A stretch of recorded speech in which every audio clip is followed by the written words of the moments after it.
No. I would get the Bluetooth working.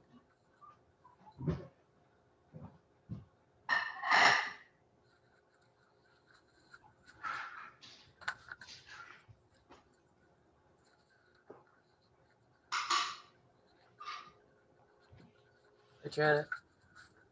Hi, Morning. Janet. Hi.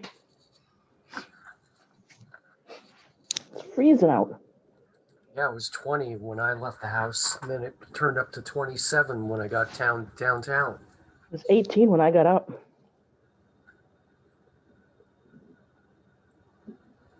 And I just checked the thermostat on the second floor outside the bathroom. 59 degrees upstairs. Brr. Ooh,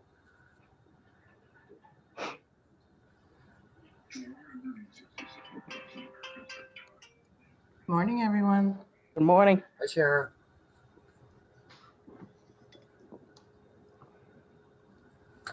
Morning, everyone. Hi, Peter. Peter. Morning, Peter. Back. Morning, Peter. You must have a lot of coffee in you by now.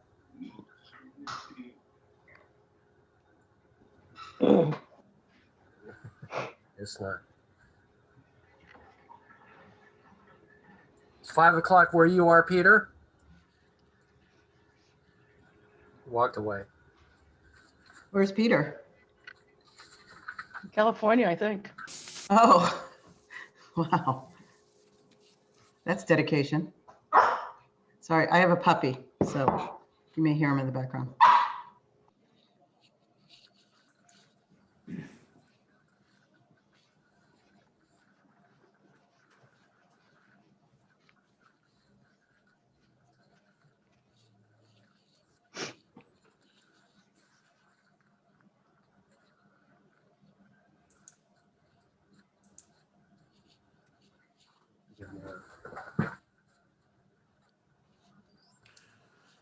Morning.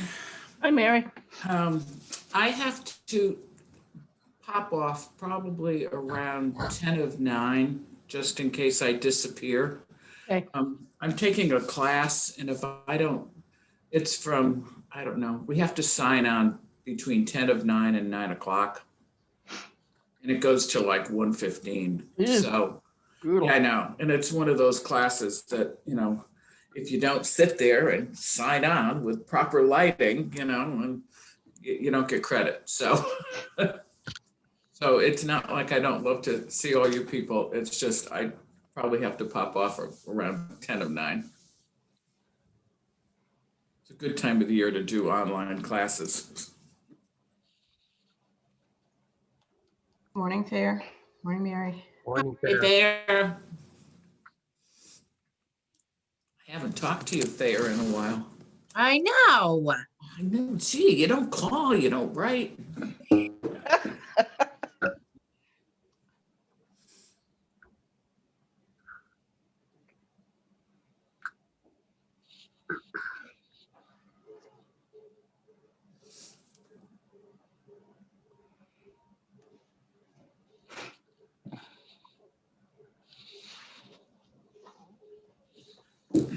We got a cat activity here. Hi, Liz.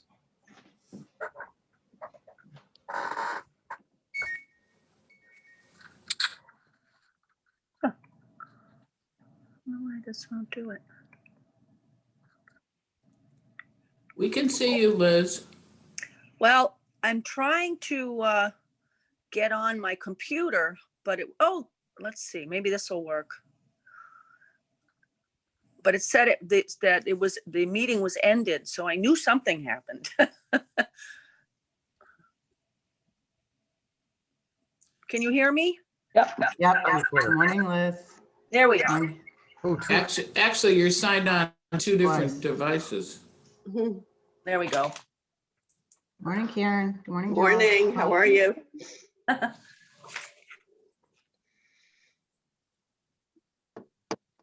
We're just waiting for Amy Baxter, I think. Good morning. Hi, Marina. Hi, Marina. Marina. Hi, Liz. Comes Amy.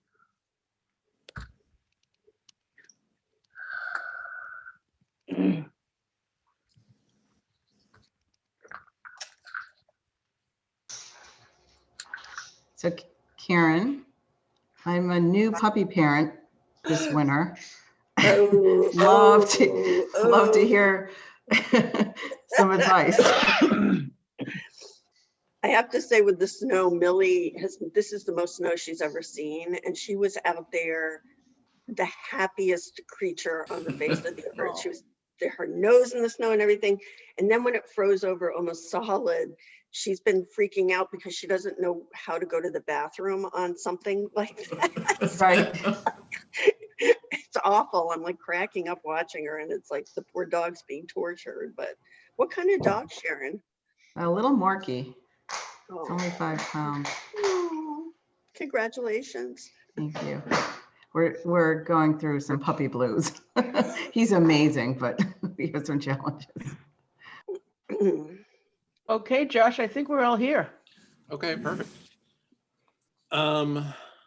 Motion to call to order the Visitor Service Advisory Council.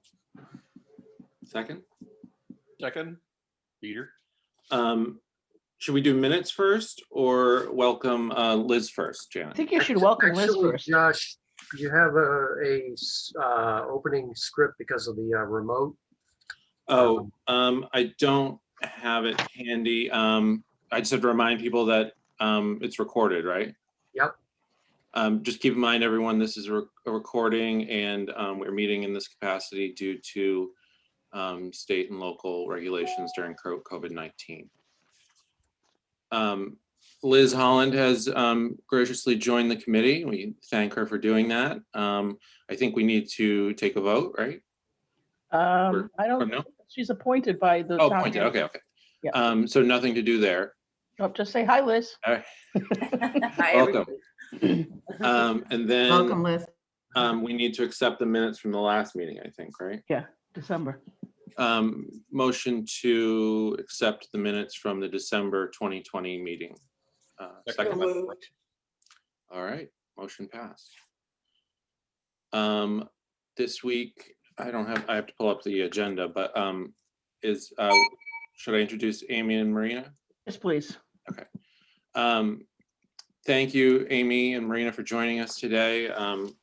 We know you guys are very busy and you have a lot going on, and thank you for joining us. I think a lot of us are interested in what's coming up for you all and how the season's shaping up. Amy, if you want to give us a little insight into what your life is like right now, I'm sure a bunch of us have questions afterwards. Yeah, thank you very much. Thank you for having me. I'm 2 days away from my first vacation in a year and a half, so my head I'm a little trying to gather all this together and make sure everything's kind of launched before I leave. So we are main focus is making sure that we launch open streets and outdoor dining type of applications, so that, you know, we've been working with the restaurants to continue this program from last year. The state extended our ability to approve these types of extensions locally. When liquor is involved, there's a lot of laws and process involved, and they eliminated a bunch of that. So we don't have to go to the state. So we're able to do that. That was extended throughout the state of emergency plus 60 days. So whenever the state of emergency is lifted, we still have 60 days beyond that. So that should take us well through the season. So we are working through that. We have some local regulations with planning and things that we have to work with Board of Health on. So that's really the main focus, is making sure those things are established and put together. We determine what streets are closed, and different things that come with that. In addition to, we've worked with Janet and Culture and Tourism a lot on, is talking about other open spaces. Children's speeches come up a lot as far as different things with performances. One thing I think we very much would like to focus on this year is making sure that we add as much art and entertainment to these spaces as we can. It's tough last year. We didn't know what was going on. There was a lot of regulations, and, singing was dangerous and playing instruments was dangerous. So hopefully we'll be at a place where we can start adding that back. We really took that away from places last year, and I hope that we can, we just didn't have time to maybe bring some art to some of these open spaces and things of that sort, since we can't gather indoors and we expect to be limited again through the end of summer, if not into fall. So we have to plan for that.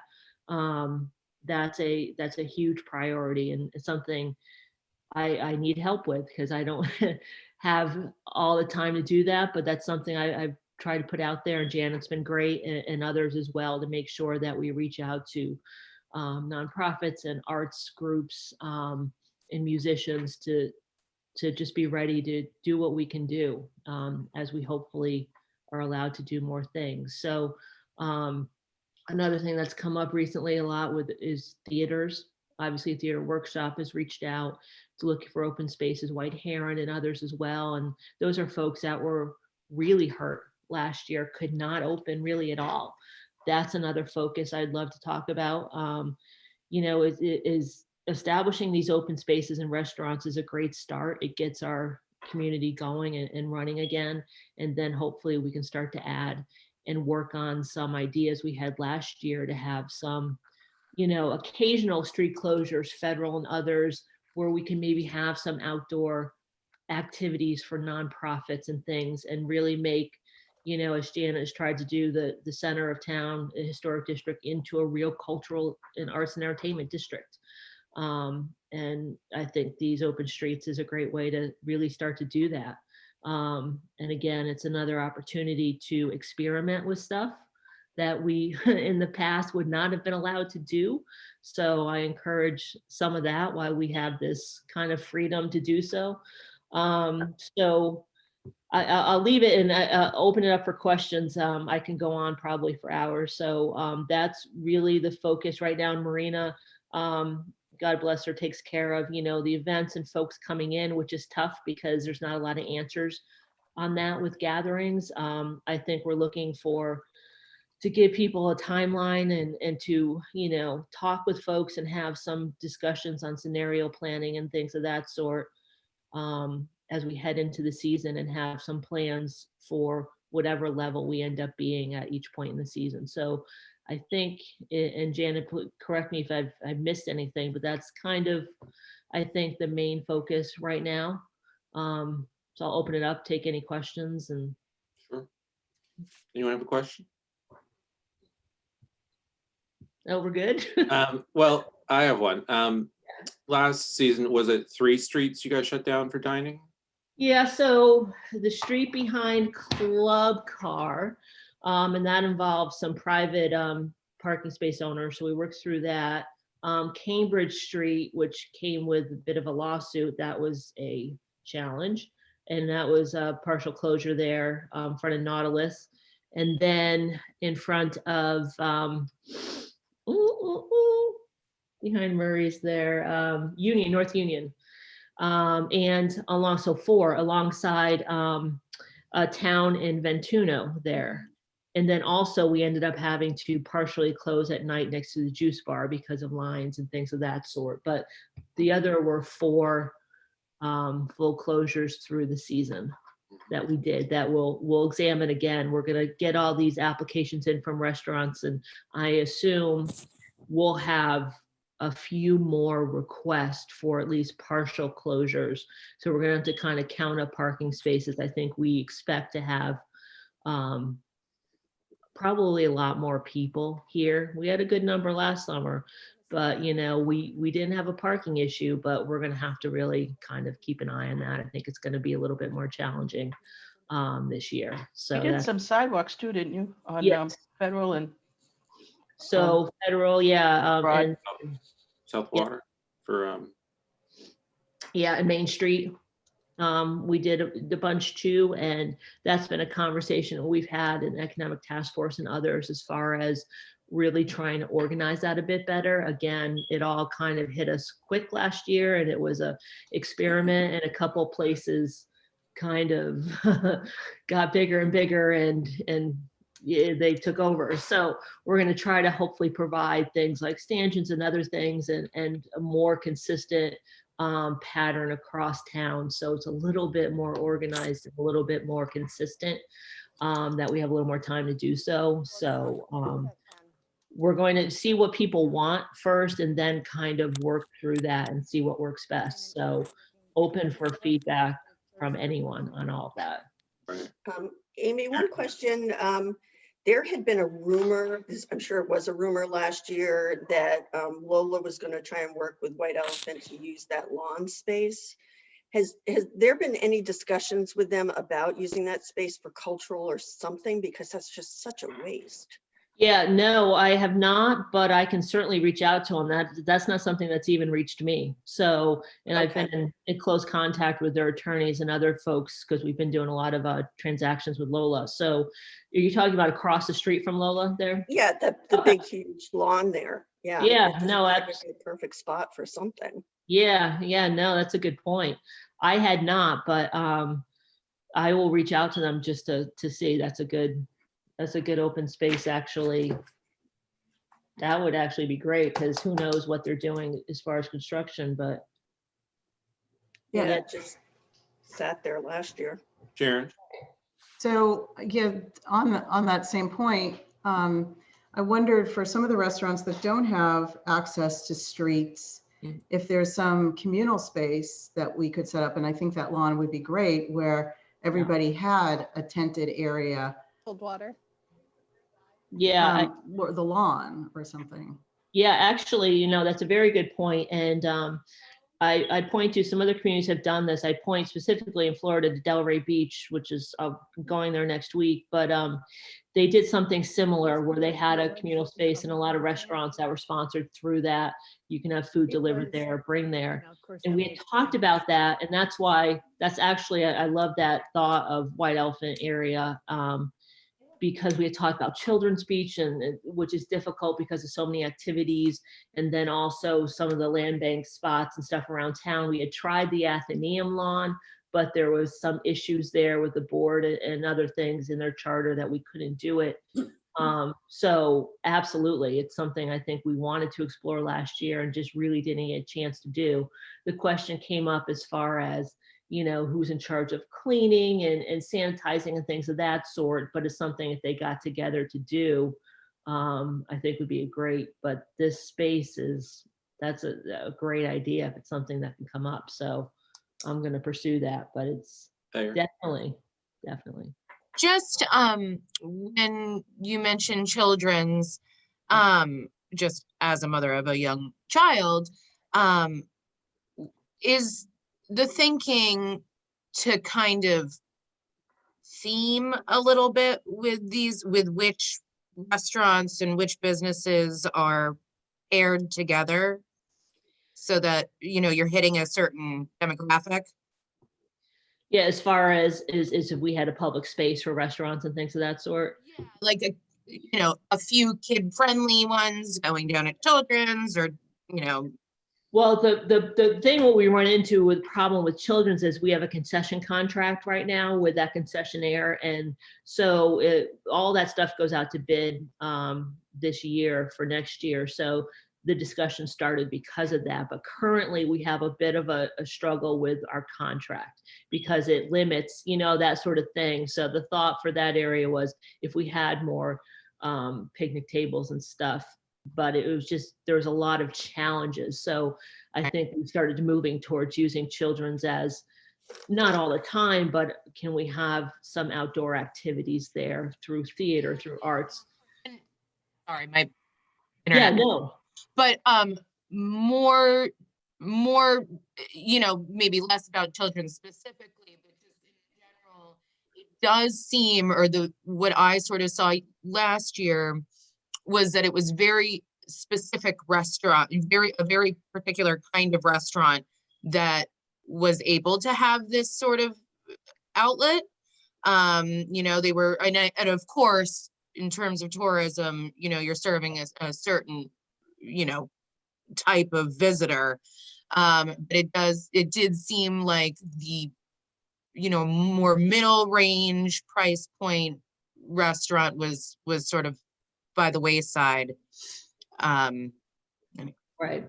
Yeah. So there's a couple things, and that idea kind of, we had a couple things. We had an idea of, having certain restaurants or having sponsored tables and stuff if we closed federal, if there was ways we can have certain nonprofit events and things of that sort. So that we have some event ideas and gathering ideas when we're allowed to do that.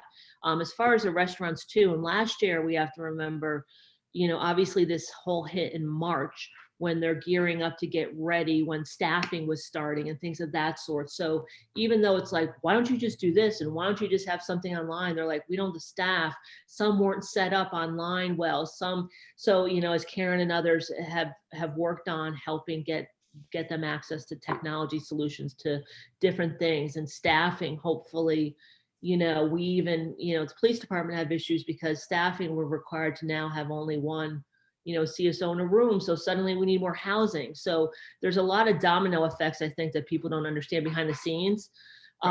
So we can have a great idea, but there just weren't enough bodies or ability to do it. Hopefully this year, again, with Economic Task Force and others that are providing resources. So hopefully that we'll be able to do that. But yeah, no, those are great ideas and things that we're hoping to be able to entertain this year. Depending on how the next 6 weeks or so go as vaccinations ramp up and things of that sort. So again, we're just, as Janet has introduced me to, scenario planning, which is my favorite new term, because that's all we do. We create 20 different scenarios. So yep. Peter. Hi, Peter Morrison here.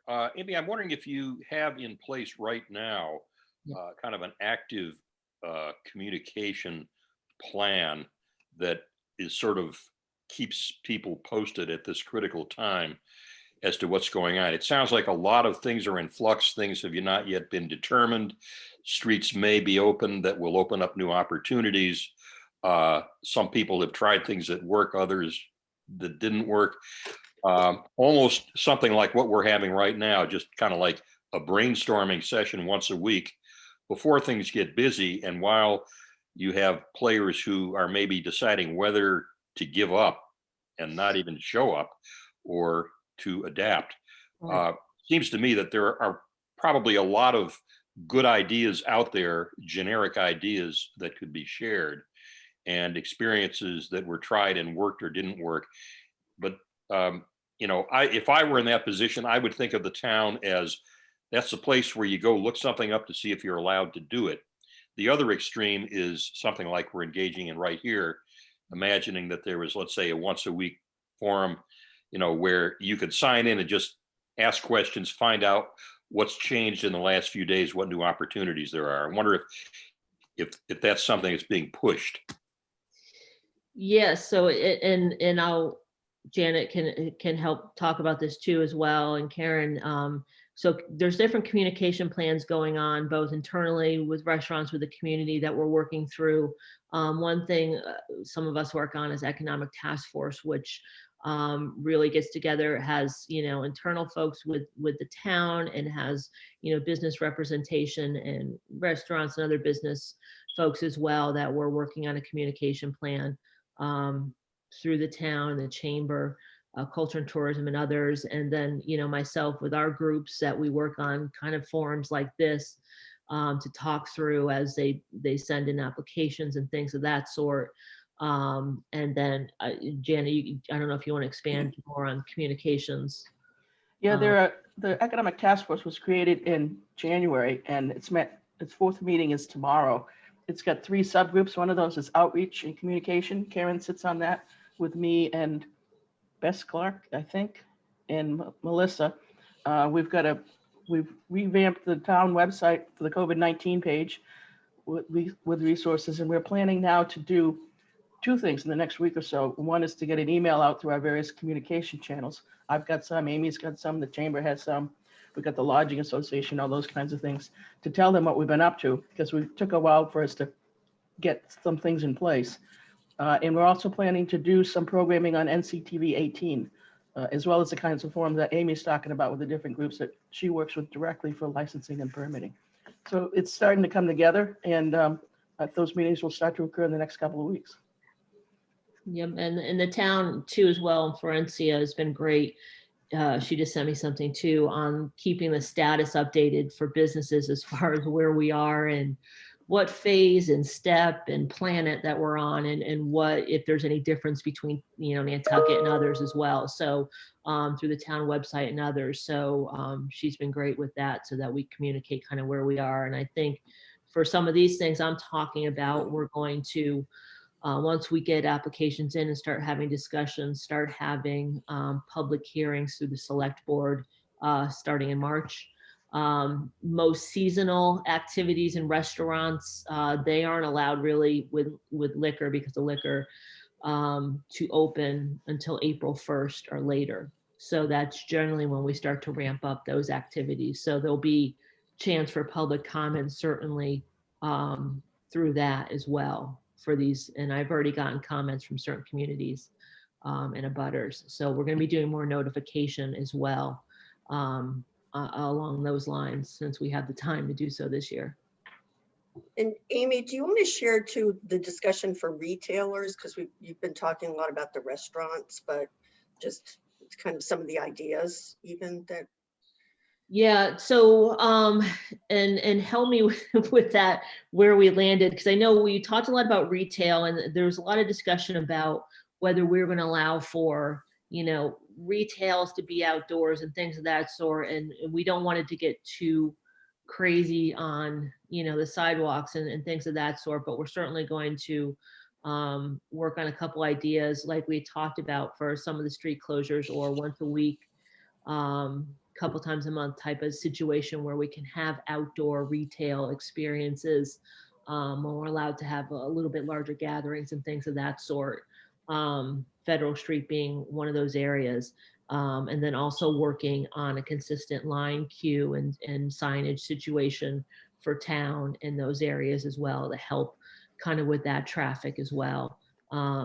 You know, working with some of our CARES funds, or not CARES, but some of the state grants that we purchased a lot more of those barriers, some other signage, stanchions and things of that sort to help promote that. And I don't know if I missed anything on that discussion as well sometimes.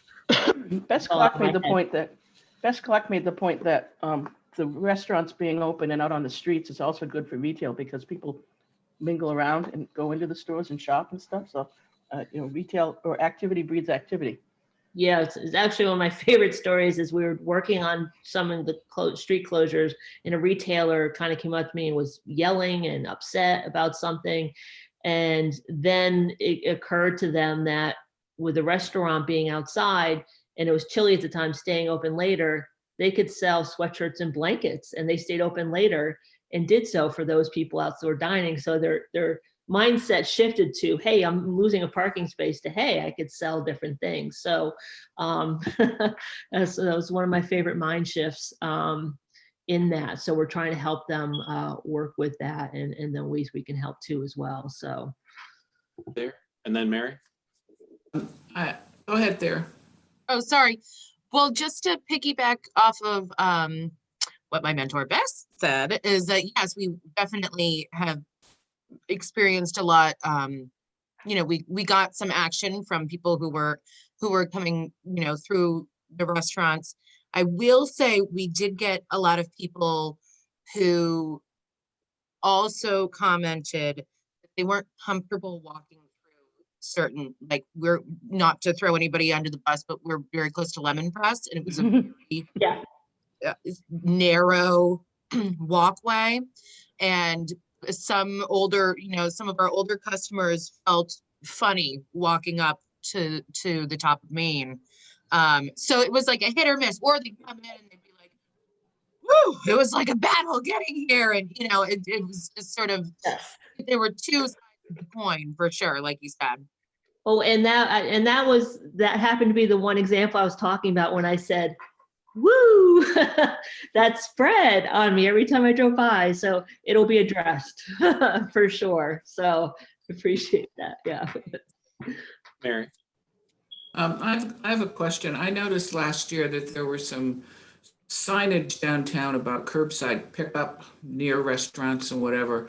I guess I kind of missed where they all were until I pulled up once and realized that's not just a no parking sign. I mean, I think there wasn't a lot of distinction between no parking, 30-minute parking, and, oh, by the way, this is curbside pickup.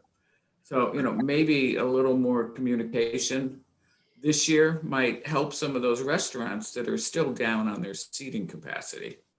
Just a thought. I'm sure maybe there was a map or a list and I kind of missed it.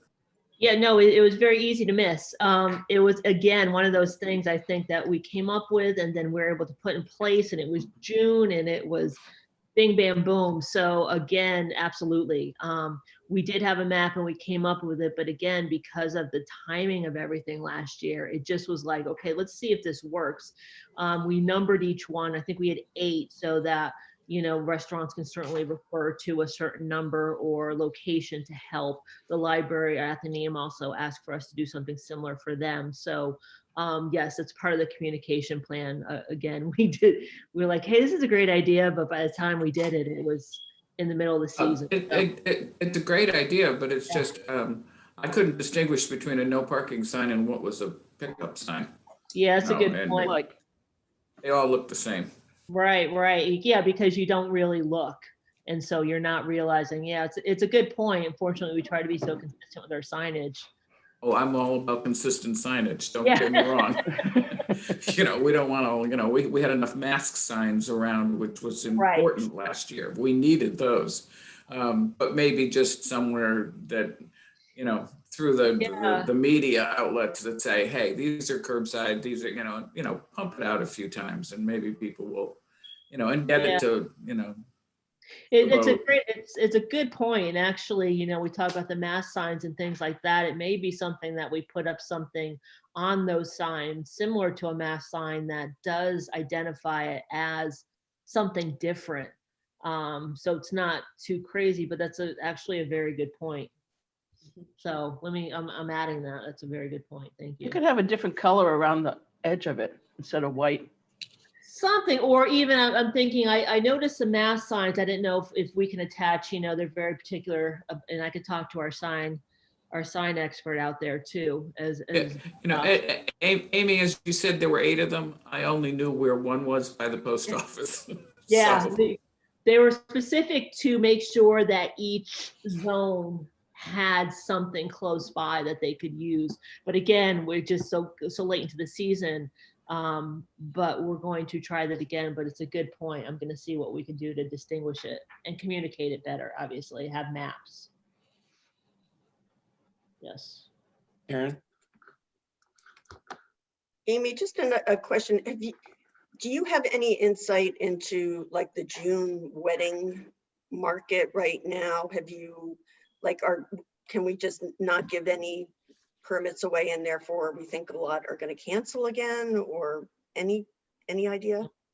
Well, we have, obviously we Ashling on our committee and other folks too as well. And I'll have Marina comment as well because she's tuned into that as well. And for the private events too, what we've been saying is we cannot, if it's public property or even obviously the gathering limit on private property, confirm anything until it's allowed. If someone's having a 50-person wedding in June, again, it's the scenario planning. How long can you wait? Do you have to make deposits? When can you get your money back sort of situation? We're not telling them no.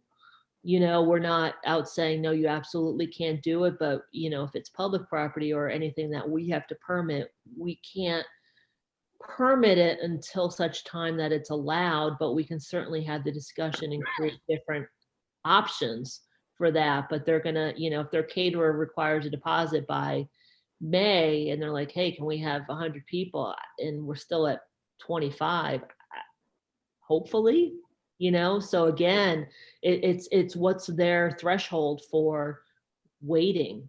And we do that with a lot of events. We can create, I cannot see anything over, 250 is our public assembly number, through the summer. I'll be happy with 100 people outside, maybe more, but that's in my head. What do we look at 50? What do we look at 100? and go from there. Marina, have you had any other? No.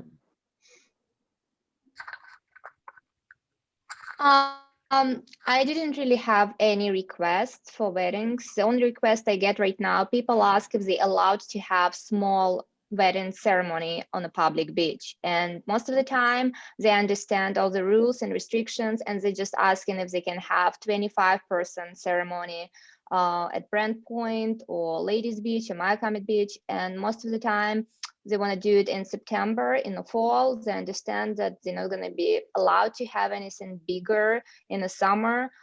Like even if we look at the timeline for last year, max number of people outdoors, it was 100 people, and indoors by the state, it was always 25 people. And I also explain people, even if they plan something like tented event outside, it has to be more than 2 sides open. Otherwise, even tent can be considered as indoor event, and they will need to have smaller number of people. And I had couple nonprofits reach out. They just checking about possibility of having their fundraisers like Small Friends, and they had almost 250 people. And of course, Nantucket is not going to be the first place to open the gate and allow 250 people. So I just explained them, will it make sense for you financially to do 50 people, to do 100 people? Try to start with 50, and then if we allow it, you can go up to 100. But as Amy mentioned, I don't think we're gonna be able to have more than 100 people until later in season. Yeah, and good points there. And then the other thing, we're currently different than the state right now. We're at 10 indoors and 10 outdoors. The state's at 10 and 25. And I think next week at the Board of Health, Roberto's going to request that we go back in line with the state, so 10 and 25. So I think we're going to look to try to be consistent with the state on that, you know, barring any major outbreak here. But I think we're going to look to do that so that it's a little less confusing and a little more consistent with the state. Amy, you've mentioned Federal Street a couple times. Is that public yet? That a portion of that will be closed, or? We're still talking about it. At the end of the day, the select board will have to approve any idea of that. I think there's at least some are open to it.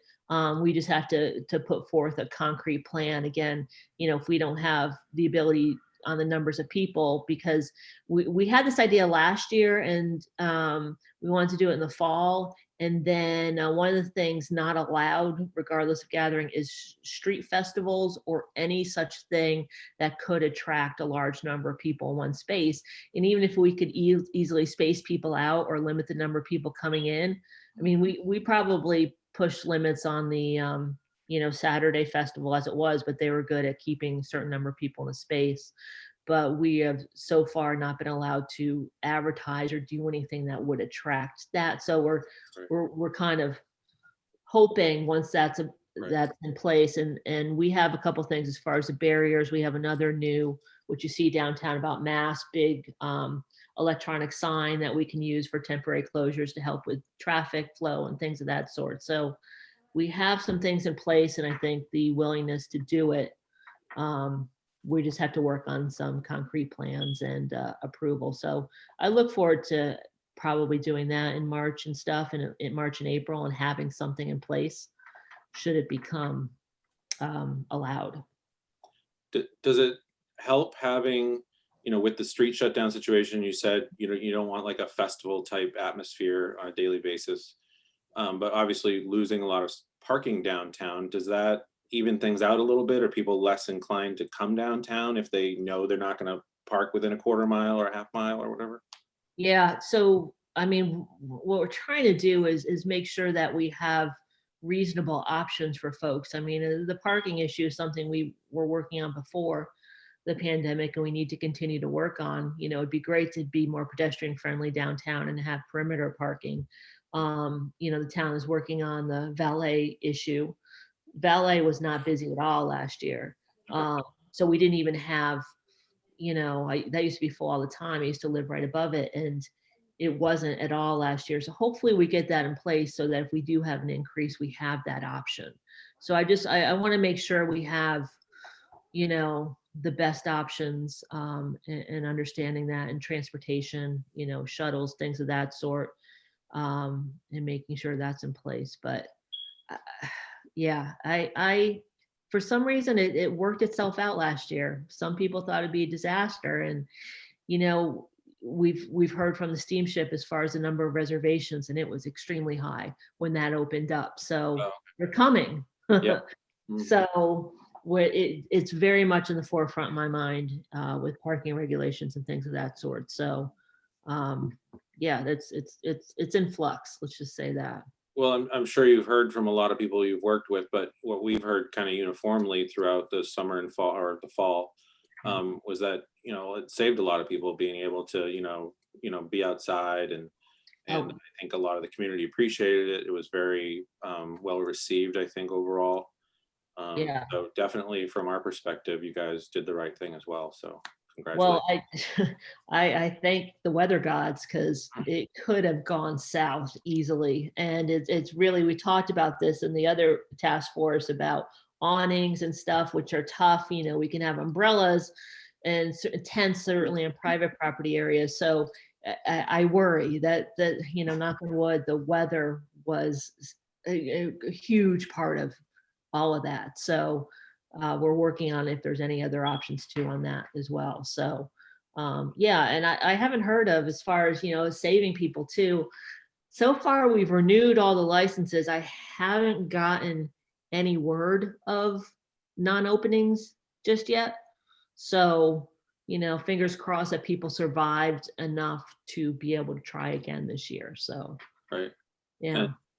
And I think at least one edition, somebody bought Station 21, and I think somebody will be serving food out of those kitchens. And That's gonna be takeout. It's mostly retail. Okay. That's Nantucket Surf. And then I think there's gonna be a sushi takeout from that takeout window okay, that, sure. you know, 'cause that used to be like, you know, pizza or whatever. Right, that- right, And I think, yeah, Station 21 did takeout. So just from that window, and then it's gonna be mostly retail Okay. as well. And so we've talked to them, because obviously Rosencrown next door to work, and they're working with Rosencrown on lines and stuff, so that we Right, right, don't go on top of each other. So yeah, so but there'll be activity there. Mhm. So that's good. Great. Yeah. Anyone else have any questions? Well, Amy and Marina, thank you so much. This is really informative. Janet, did you raise your hand? I was just saying thanks. Oh, okay. It's been really informative. It's really confirmed a lot of what we've heard from people over the last few months. And it's great to see that, you know, the town is so proactive in planning for the summer as well. And it's good to know that there's a lot of people on the way. That helps inform our discussions as well. So Yeah, thank you both so yeah. much. Yeah, and absolutely, and this is a great group too. You know, any suggestions or things or concerns or anything that comes up, you know, I appreciate feedback. I don't want to work in a vacuum. So whatever is out there, please let us know. Thank you so much. Great. Thank you, Amy. Thank you. Marina. Thank you. Good day. Have a great day. Bye. Bye-bye. Janet, I didn't do roll call. Do you want me to do that now? Sure. All right.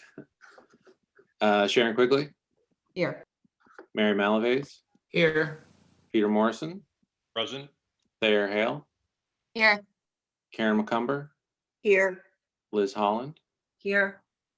All right. Oh, and David Sharp. Here. And Janet Schulte. I'm still here. All right. Is it time for your report, Janet? It is. All right. And there was a lot of reference made to the Economic Task Force, and what Amy is talking about is taking place in there. Karen's a member of that. It's a small group, about 9 of us. And like I said, we've been meeting weekly since the 3rd week or so, or 2nd week of January. In those 3 subgroups, one of the big activities that we're doing, Karen and I, particularly involved with it, is preparing a grant for the Mass Office of Business Development that would bring $198,000 to fund to help businesses go to a more virtual environment, whatever is appropriate for them. So we have to do it as with a partner, another municipality. So when I got told that question, I was a little baffled for a while, like, who's going to be our partner? And then I realized there's another island over there that has the same issues that we do. So we're working with the Martha's Vineyard Chamber of Commerce and the Dukes County town manager as our regional partner, and we'll be partnering businesses on both islands to bring that forward. So we'll be submitting that grant today or tomorrow. Tomorrow's the deadline. I hope to get it out today. But that would bring in funds that would be managed by the chamber to assist businesses along with some other projects that they have going on. I had mentioned earlier some of the outreach efforts that are taking place. Excuse me, I got a cat. To communicate with businesses, and then Amy's talked a lot about the open space concept.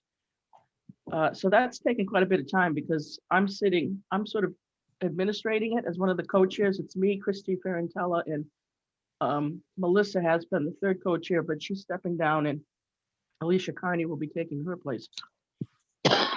Excuse me. Could you say that again? Alicia's taking whose place? Melissa Murphy's place. Oh, right. Okay. In her role as, in Alicia's role as president of the chamber board, or whatever the title is there. Right. So those task force meet every week. I'm sitting in on all of those because I'm the note taker and the paper chaser and that kind of stuff. So it keeps me pretty busy. I'm also working on a grant for the Mass Cultural Council for the Cultural District to fund virtual environments for different nonprofits. That one's almost ready to go out the door as well. Been working on the Blue Economy, which is a project from the Cape Cod Chamber of Commerce that's putting these educational panels around the Cape, South Coast, and both islands to talk about the different economic opportunities that are available on the water or at the water. And that panel has been approved by the HDC contingent upon the sign committee approving it. And Parks and Rec has approved its location at Children's Beach. So that's where our sign will be, but they're going to be all over, like I said, the Cape and the South Coast, and there's one on the Vineyard. I've been working with the One Book, One Island group for some programming for that book that's coming up. The book this year is The Yellow House by Sarah Bloom. Great read. I have sat on the Cultural Council as opposed to the Cultural District. I've staffed that committee to, when they did their grants award last month, they gave out a little over $10,000. I recently become a member of a small task force to put a memorial in a park on Angola Street. And I think it's New Mill Street, or New Mill Street, to recognize Arthur Cooper, who was a runaway slave and was here as part of the Underground Railroad in the 19th century. And the Historical Commission has put together a plaque, and there's going to be some programming around that, probably do that programming in August or September. And the Boston and Nantucket Museums of African American History are involved with that as well. Speaking of the Museum of African American History, my office through the Cultural Legacy Program is funding the lecture series at the Museum of African American History this year. The first one is on the 18th of February. Fran Cartooning is going to be talking about her book, The Other Islanders. And includes a lot of local notables and a few people from off island coming as well. And those will run through September, I believe. There's 6 or 7 of them. The Cultural District has been meeting again. I reformed the work group, and it has 3 subgroups in it. One focused on mission, one focused on marketing the district, and one focused on creating a more robust calendar. And those are all moving forward. We've got a meeting with Al and Mary Novissimo next week to talk about the calendar that we currently have and what might be a better tool for it. Other than that, there are a couple of things outside the office that I sit on, the hospital CHIP group that looks at how they're going to spend that money that they have to spend as part of the $5 million. I think it was $5 million over 5 years. They got $1 million left. We had a long conversation about that last week. And it looks to me like they're probably going to fund some feasibility studies around a community center and maybe some housing conversations.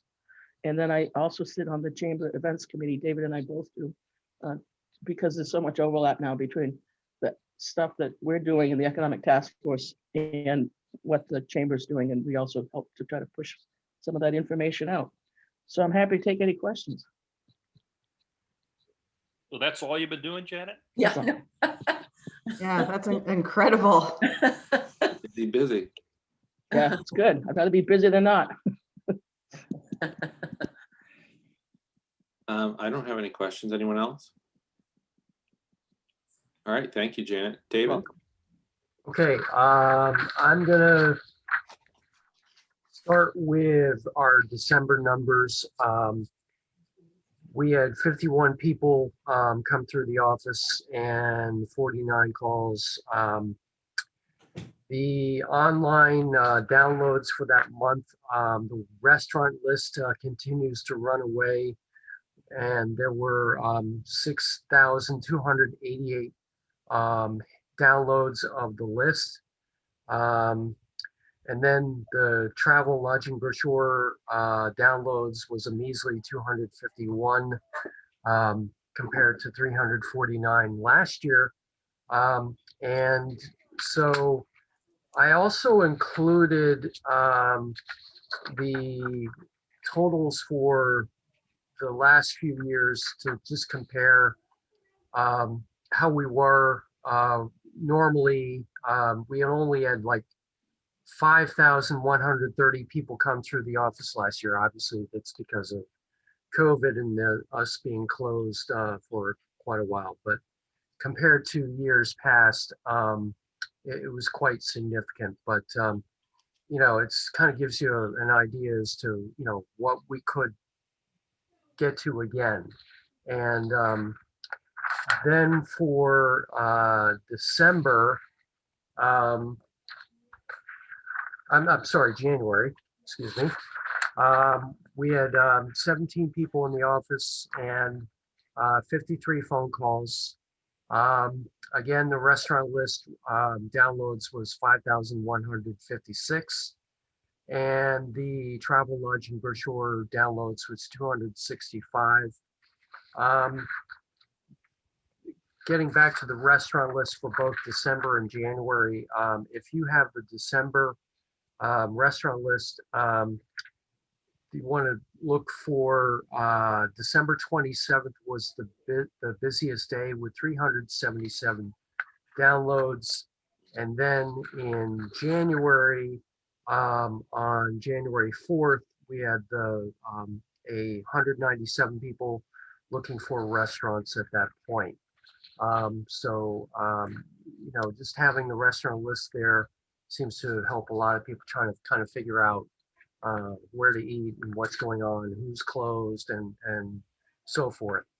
The other thing is that we now have the 2021 travel lodging brochure online. It went online the other day.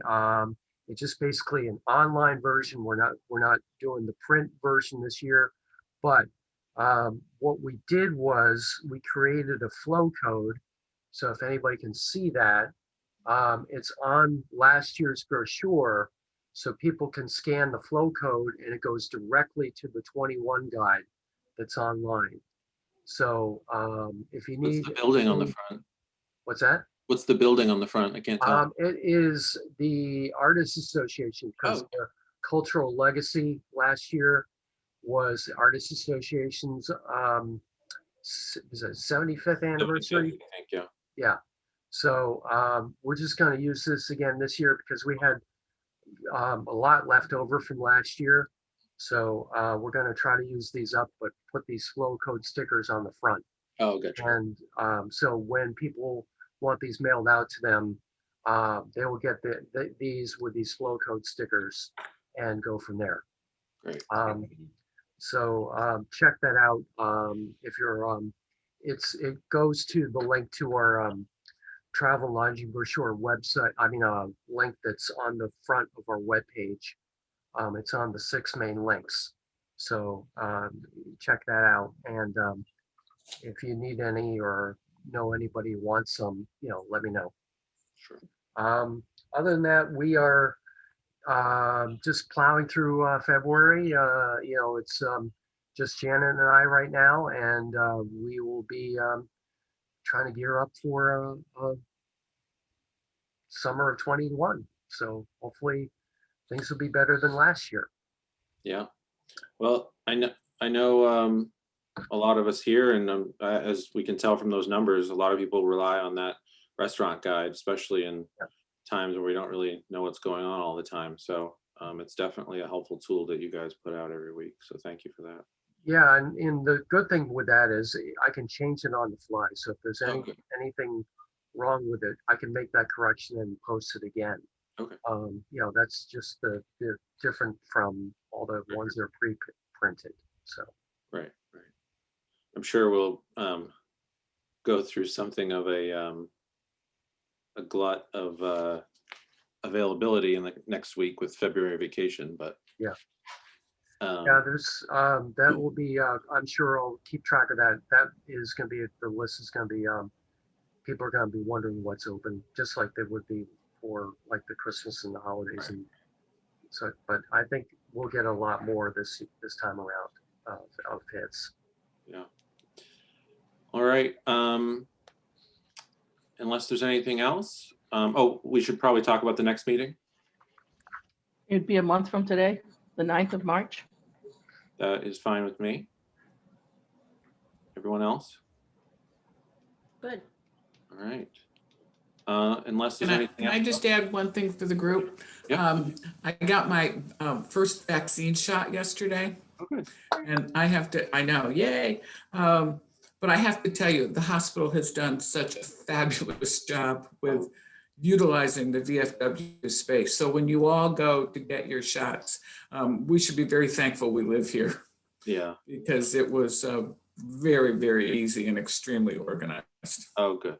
So I just want to pass that along to anybody. Yeah. So Absolutely. and no, I'm not 75 yet. You know, they started the 65 and older Okay. this week. So just make that point clear. But All I right. have to say, thanks, guys, I have to pop off. All right. Bye, Thank Mary. you, Mary. in every Zoom meeting I've been in since the vaccination started, somebody has said, I got my vaccine yesterday. Okay. I must hang out with the old people. Yeah. All right. I'll make a motion to adjourn then, and then we'll see you guys a month from today. Motion to adjourn. So moved. All right. Everyone have a great week. Thanks. right. Thank you, All right. everybody. Bye, everyone. Bye now. Bye. Bye, Liz. See ya. Bye.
Who's this?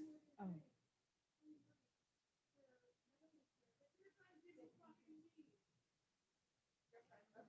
Yeah. Oh my gosh. I think I'm gonna change. I'm going to turn.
Sit on it and just be angry at everything and everything else.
I made a big pan and they're still in my.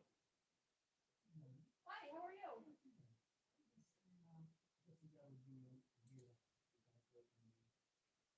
They're coming, yeah.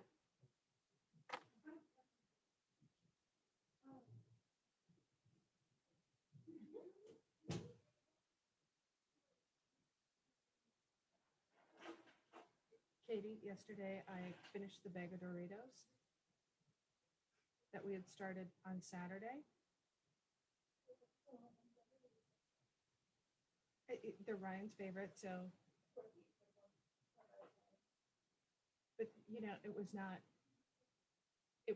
like even a grab bag size left that he put back in the cupboard. I gained 3 pounds since yesterday. I know.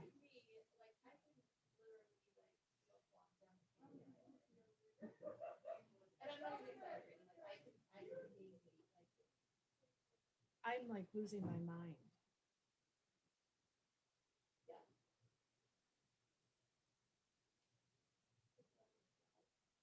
No way.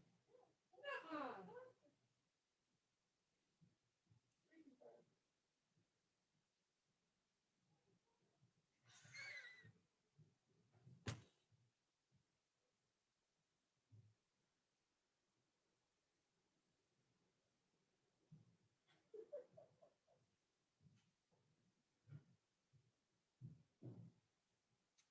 And I made quesadilla.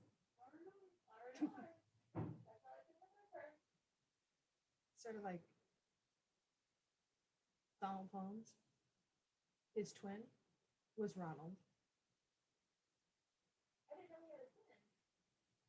Three sets of twins. Ronald and Donald. What's the woman that was here forever? Sister Jane, Ellen Jane. Wait, Ellen May was. Oh? No, not Ola May. Sister Jane. Who's Sister Jane? That Ellen. Oh. It was Ellen Jane. Sister Jane is Donald's sister. Mhm. Christian. That was Milton's daughter's son. Mhm.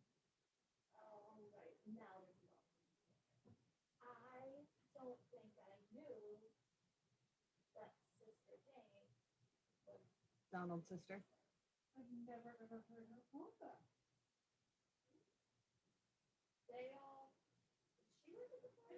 Yeah, oh, yeah. Yes.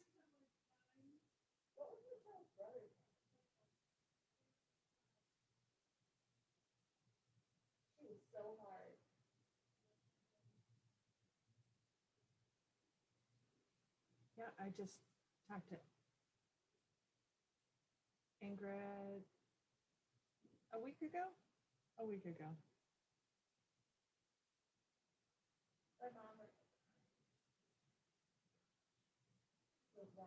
Uh-huh.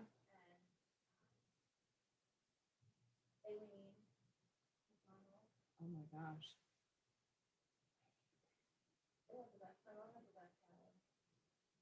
Makes all the difference in the world.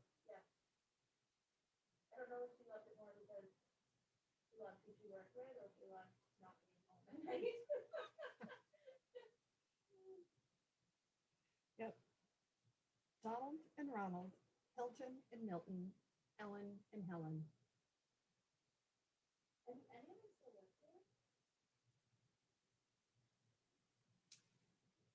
Donald and Milton are dead. Sister Jane is in Florida.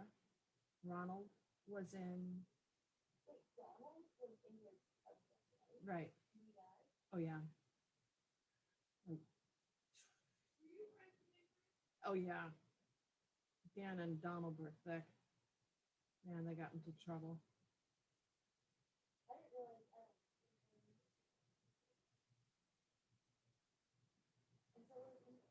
Florida. Sister Jane lives with her again. I think he finally went down there.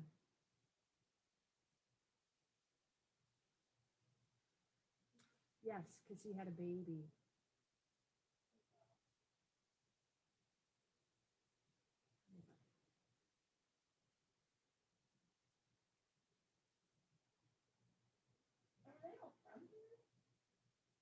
No, Ingrid was from.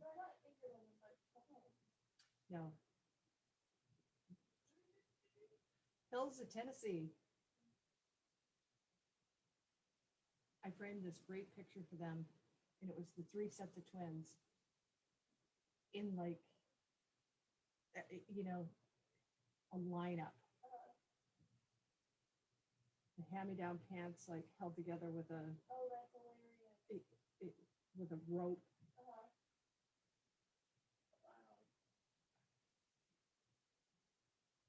And there was not much age difference in them.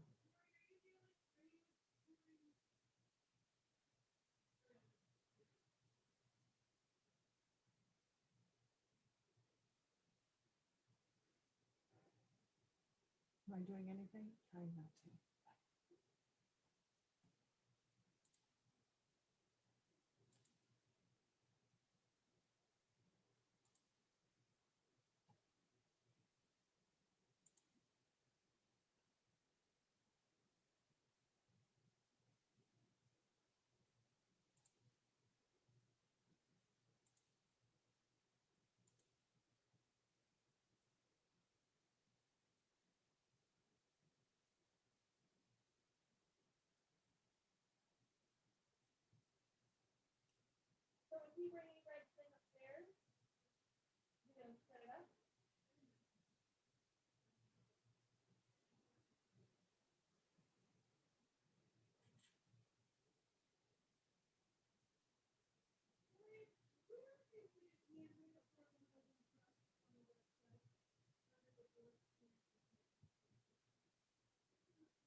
I put in affordable in the search.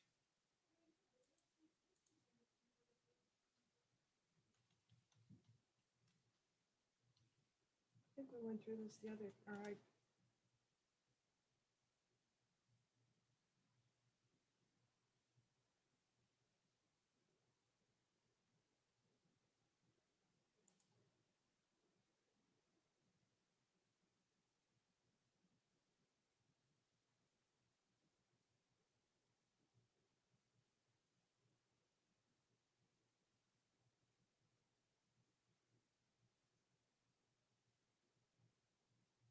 It was just updated last week.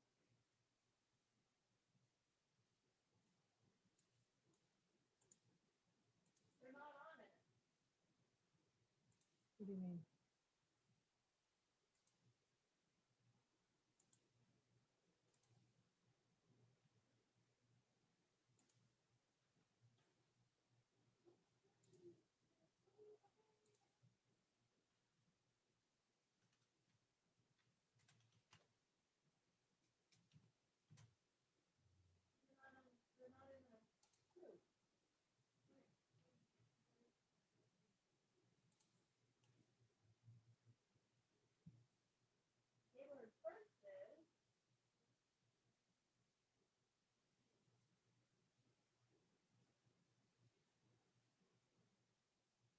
Is it because it's a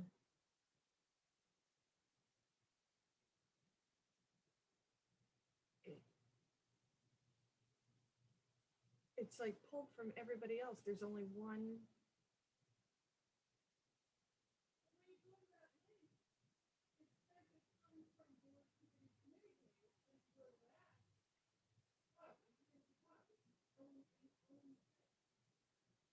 Of course.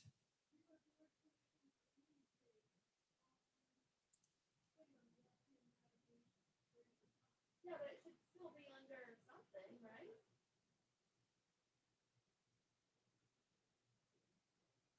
But can you apply?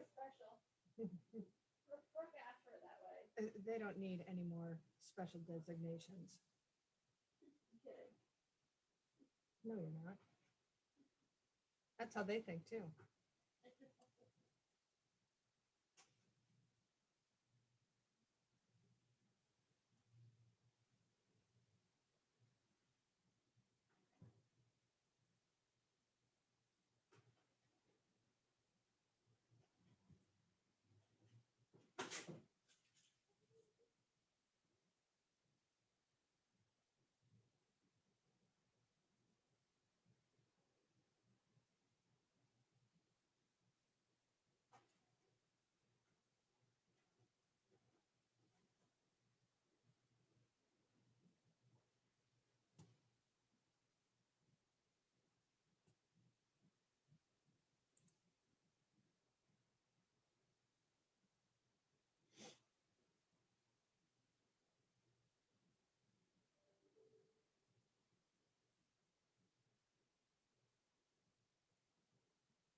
Okay.